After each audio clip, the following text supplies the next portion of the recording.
1981년 10월 28일 미국 코네티컷주 댄버리 고등법원 한 소년이 살해 혐의로 기소되어 재판장에 서게 됩니다. 이윽고 소년의 입을 통해 나온 말은 현장에 있던 모든 이들을 경악하게 했죠.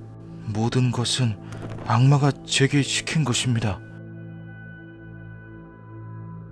모든 것은 약 1년 전 1980년 여름 코네티컷주의 임대주택으로 이사한 한 가족으로부터 시작되었습니다. 아버지와 어머니 주디 글라첼, 장남 칼 글라첼과 이제 막 성인이 된 장녀 데비 글라첼, 11살의 막내 데이비드 글라첼로 구성된 글라첼가는 새로운 보금자리 위에 뿌리를 내릴 생각에 한껏 기대감에 부풀어 있었는데요. 장녀 데비의 약혼자 아르네와 함께 모두가 정신없이 이삿짐을 나르고 있던 바로 그때 데이비드의 비명소리가 느닷없이 집안에 울려 퍼졌죠.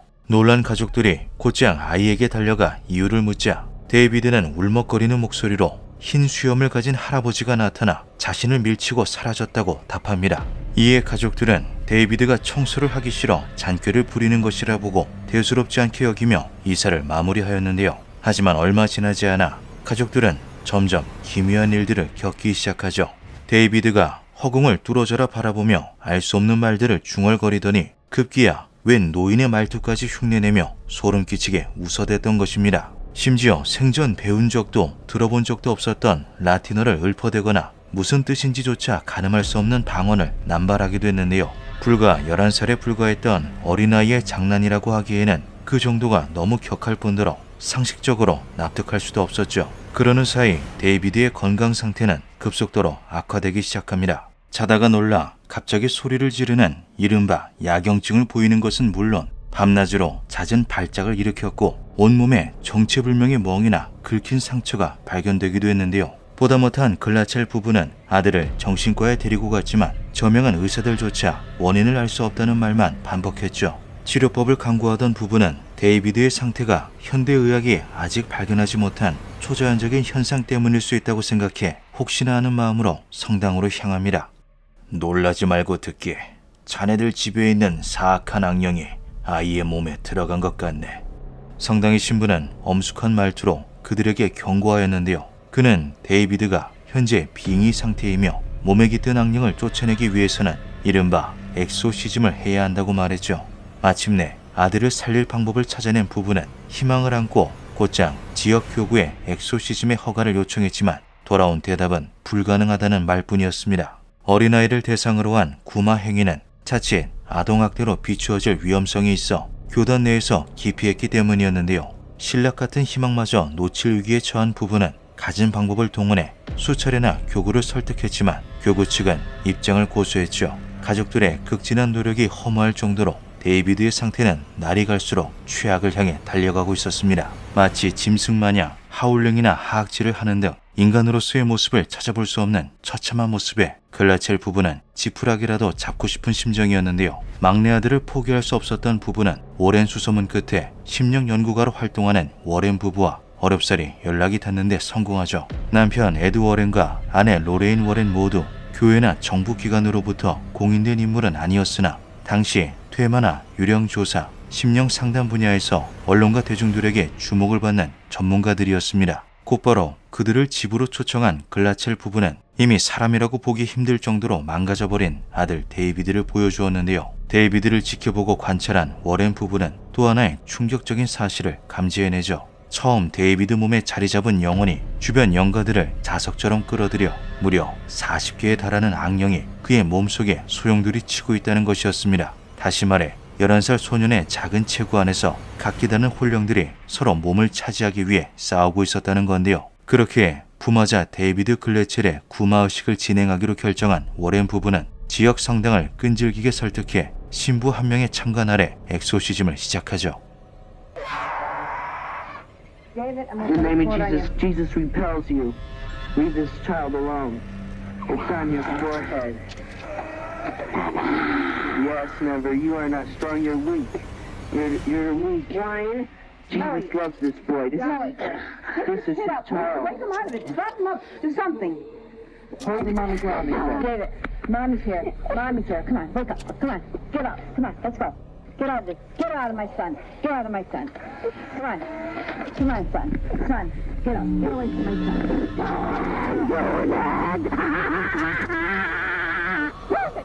이미 데이비드의 몸 이곳저곳에 자리를 잡은 악령들은 그를 숙주 삼아 차마 입에 담기 힘들 정도의 거북한 말들을 쏟아냈습니다. 엑소시즘 과정은 결코 쉽지 않았는데요. 가까스로 악기를 붙잡았다고 생각할 때면 다시금 깊숙이 숨어버리기 일쑤였죠. Now you would watch David and he would be doodling, drawing or something like that, and he'd be concentrating on what he was doing. And then he would look up and it was no longer a little 11-year-old boy. Now this 11-year-old boy would become extremely strong. I've seen nights when it would take 4 and 5 men to hold him down. He would be ranting and raving and yelling. There was times when he would attack his mother. Now this boy loved his mother. He loved his father. 데이비드는 읽어본 적도 없는 성경 구절을 읊어대거나 지옥으로 추방된 타락한 천사 루시퍼의 복수를 그린 존 밀턴의 신라권을 언급하기도 했습니다. 천국에서 복종하느니 차라리 지옥에서 꿀리말이라. And he'd have his supper, lay down, but then just around 11 o'clock was when this would occur to David. As Lorraine said, all of a sudden you'd look at him, he was normal. The next second, it wasn't David anymore. And this would go on until the sun came up.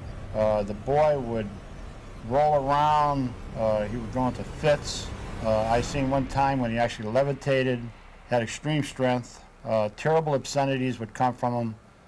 데이비드는 엑소시즘 도중 공중으로 떠오르는 모습을 보이기도 했다고 하는데요. 이것은 그의 몸속에 자리 잡은 악령이 상당한 위력을 가진 존재라는 것을 시사하였죠. 이렇듯 계속된 영가의 도발에도 불구하고 굴복하지 않았던 워렌 부부는 의식을 강행했고 그때마다 데이비드는 고통에 몸부림치며 울부짖었습니다. 놀란 가족들이 데이비드의 상태를 살피려 할 때면 워렌 부부는 절대 속지 말라며 가족들을 다그쳤는데요. 악귀는 인간의 연약한 마음을 현혹하여 자신의 뜻을 이루고자 한다는 점에서 가족들의 동정심이 악령의 먹이가 될 수 있음을 경고하였죠. 얼마 전까지만 해도 멀쩡했던 막내 아들의 입에서 거칠고 상스러운 욕설이 난무하는 것도 모자라 침을 질질 흘리며 저주까지 퍼붓는 모습을 마주한 부모가 할 수 있는 것이라고는 그저 기약 없는 기다림뿐이었습니다.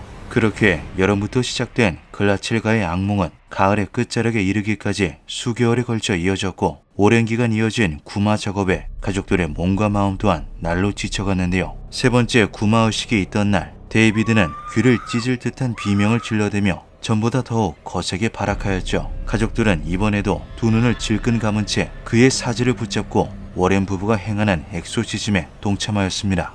그동안 이 모든 상황을 함께하며 지켜보았던 아르네는 약혼녀의 동생의 입에 거품을 물며 경기까지 일으키는 것을 보자 더 이상 가만히 있을 수만은 없다고 생각하였는데요. 결국 보다 못한 아르네는 데이비드를 향해서 소리를 질렀죠. 이 아이한테서 당장 나가! 차라리 나한테 들어오라고! 아르네가 소리친 직후 데이비드는 정신을 잃고 맙니다. 무슨 일이라도 있었냐는 듯 새근거리는 숨소리까지 내며 단잠에 빠진 아이는 영락없는 11살 소년의 모습으로 되돌아와 있었는데요. 놀랍게도 세 번째 구마의식 이후 데이비드의 상태는 눈에 띄게 호전되기 시작했죠. 추위를 지켜본 워렌 부부 역시 의식이 성공적으로 마무리되었음을 선언했고 글라첼 가족을 악몽으로 몰아넣었던 영가와의 전쟁은 마침내 그 종지부를 찍는 듯 했습니다. 머지않아 피비린내 나는 사건이 불어닥칠 거라고는 이들 중 그 누구도 예상하지 못했죠.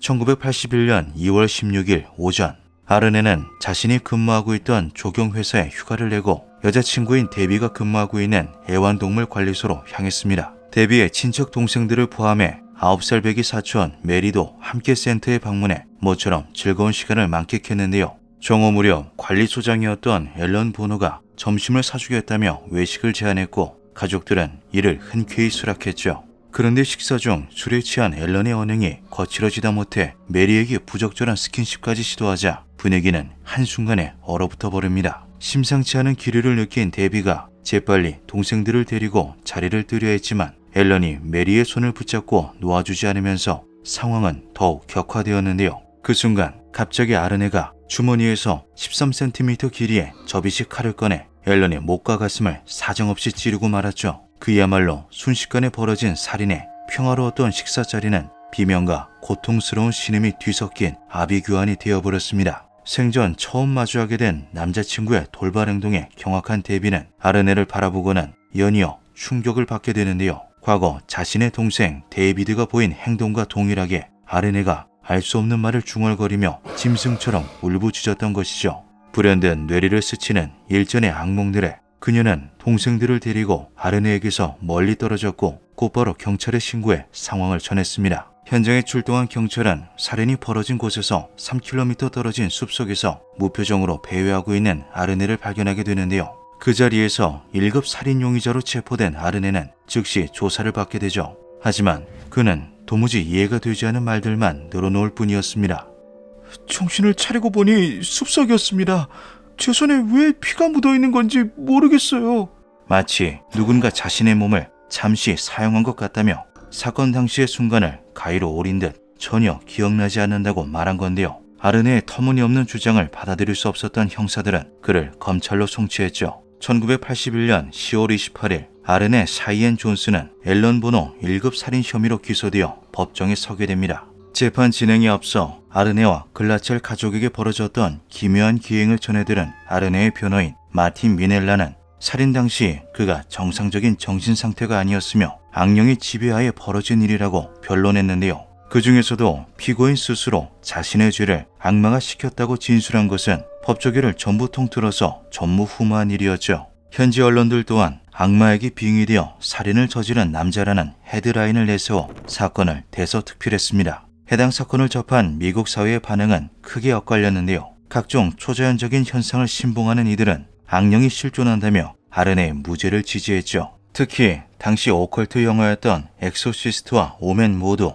선풍적인 인기를 끌었기 때문에 마치 영화의 한 장면 같은 이 사건에 대중들은 지대한 관심을 보였습니다. 반면 학자들과 무신론자들은 애당초 엑소시즘 자체가 과학적으로 말이 되지 않을 뿐더러 일부 증언에 모순되는 지점들이 있다며 냉담한 반응을 보였는데요. 법률가들 또한 빙의를 법적 방어수단으로 인정할 수 없다고 말하였으며 재판을 담당한 판사 로버트 켈러엔 역시 아르네 측의 주장을 기각했죠. 이후 심리 과정에서 아르네가 충동에 가까운 상태에서 벌인 우발적 살인이라는 점에 힘이 실리면서 재판은 1급 과실치사로 선회 1981년 11월 24일 아르네 샤이엔 존스는 불악정형 제도에 따라 10에서 20년의 징역을 선고받습니다. 수십 년이 지난 지금까지도 사건이 가진 기이한 이야기들은 수많은 오컬트 애호가는 물론 대중들의 호기심을 자극했는데요. 2021년 6월에는 영화 컨저링의 세 번째 후속작으로 제작되었으며 2023년에는 넷플릭스 다큐멘터리로 만들어지기도 했죠. 그날 데이비드가 본 것은 무엇인지, 아르네는 정말 악령을 떠안았던 건지, 두 사람 몸에 들어온 그것의 정체는 도대체 무엇이었는지 여전히 진실은 안개 속에 감춰져 있습니다. And remember that when you challenge the demonic, it doesn't act at that particular given time, Tony. It waits until you are the most vulnerable. And then it strikes. When you least suspect it. When you least Now suspect what happened? 기묘한 밤이었습니다.